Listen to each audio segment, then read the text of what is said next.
My journey started with my father's Eisenhower jacket.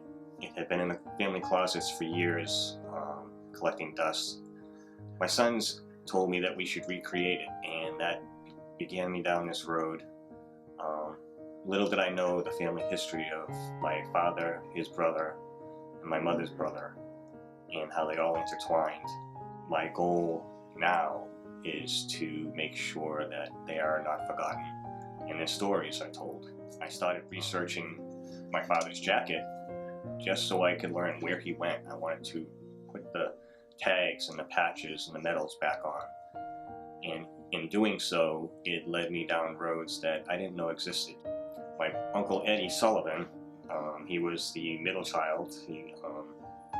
He enlisted in the Army in 1938 when he was 18. And he served a few years in the Army, and he was actually discharged in November of 1941. And a month later, Pearl Harbor happened. And in January of 42, he re-enlisted, this time to join the Army Air Corps. And he spent the next year or so training actually stateside in Kansas and Nebraska, learning to be a pilot of a B-29. The B-29s were just coming into production. He finally set off to the Pacific. He was stationed in the Marianas on an island called Tinian, and he was there about 6 months after the bombing the Pacific started. He was only there for not even a month. In April of 45, he was on his second bombing run over Tokyo. They were going after, they had an initial target was a Mitsubishi plant that built engines for planes, but it was too cloudy, and so they had to divert to their secondary target, and they were doing a low run, and they were towards the end of it, so the Japanese knew they were coming. So unfortunately his plane was shot down. They did crash land. He and his crew did survive the crash, but they were taken prisoner. And then a month later, in May, actually May 26th of 1945, the war in Europe was already over. There was another large bombing raid of 500 planes, and they basically just firebombed Tokyo, and I think they burnt down 40% of the city that night. Fortunately, the prison that he was in caught fire, and the soldiers who were, there were 62 American POWs who died in that fire. Unfortunately, my Uncle Ed being one of them. A month later, after the war was over, not a month later, but after the war was over in Europe, in the Pacific, they found the mass grave where these soldiers were buried, and they found my uncle's body, and he is now buried up in the Veterans Memorial Cemetery in Somerville. My father's brother, Alfred, when he was young, when he was 13 or 14, he was actually an acclaimed banjo player. He had gone, they grew up in Maine when they were younger, and he had actually gone to New York City to perform on the Fred Allen radio show, which was a big deal for people up in Maine. It was like, he was a celebrity when he was a kid. They moved to Somerville in 1935. He joined the war after Pearl Harbor. He joined in January of 1942, and he went right into the Army Air Corps, just like my Uncle Eddie.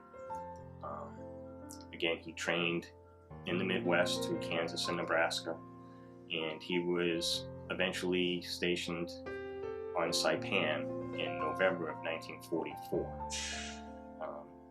Like Eddie, he was on his second run, and they had completed their mission. They were on their way back. They were 200 miles from Saipan, and they just went into the sea of the Philippine Sea. Don't know why. There were Mayday calls. There were eyewitness accounts of other pilots or radio operators hearing the call. They said they were having issues, whether they ran out of fuel or it was just damage from the flight. And the haunting part is my Uncle Alfred was the radio operator for that plane. So those calls were probably him calling out their location. And his body, unfortunately, was never recovered.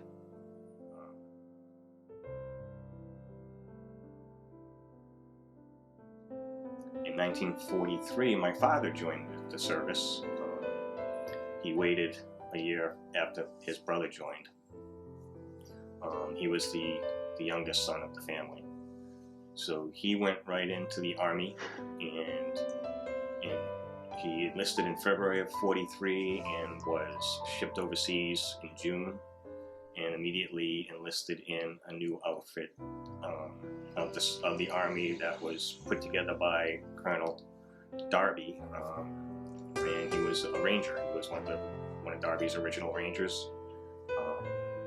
He trained in North Africa in June and July of 1943, and then went to Italy. Was in the assault in Sicily, and then from Sicily, by October of 43, he was in mainland Italy, in Sorrento and Naples. They worked their way up through Italy, and they were in a large battle just south of Rome, in a town called Anzio, and it was a very bloody battle. It lasted almost 4 months. Unfortunately for the Rangers, they were in a battle where they were sent. The 3 Ranger battalions, 1,500 men, were sent to take a small town about 7 miles east of Anzio. Little did they know there was an entire Panzer division waiting for them. And so of those 1,500 men, only 440 came back. But they were at Anzio because they had been fighting in the mountains of Italy. They were called the 1st Special Service Force. No one in my family knew about this 1st Special Service Force. We all knew about the Rangers. My father was very proud about being a Ranger. So it's an amazing journey that I wasn't expecting. I just wanted to put my father's jacket together. And I just wanted to find out where he went.